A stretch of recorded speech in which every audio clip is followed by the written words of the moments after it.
Friday night in Hong Kong, one of Occupy Central's most confrontational nights to date, which even saw this reporter getting hit on the head by an object thrown from the crowd.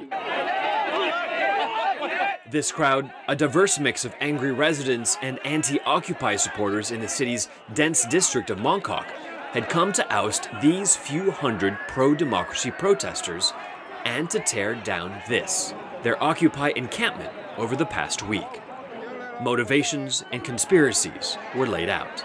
From the online information such as Facebook, we can see that people organizing them to come out, and we believe that they are paid for this.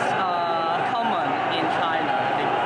People get money, get paid, and do what they want. Maybe it's the government. Somewhere around this resident, but we guess they are hired by somebody. 500 standing here, 1,000 throw bottle.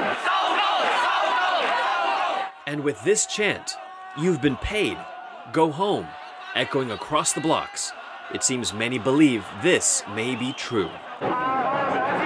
In response to these clashes, police linked hands, at times forming a human chain, to protect what's been deemed an illegal Occupy gathering.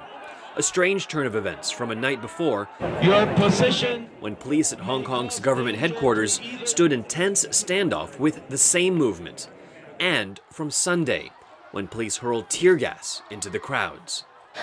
But this local news report broadcast Friday afternoon of anti-Occupy members violently tearing down part of the Occupy camp infuriated many. Allegations that Hong Kong police failed to deploy enough officers added fuel to the fire. One superintendent said a force of 150 officers had been deployed to deal with the crowd, several thousand strong. Law enforcement did evict several protesters believed to be anti-Occupy members, and said 2 had been arrested for fighting.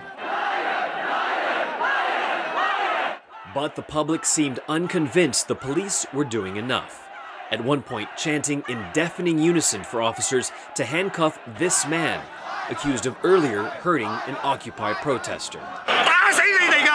Friday's violence and the perceived lack of law enforcement inflicted further injury elsewhere. Talks between one student group and the government to discuss democratic reforms have been called off.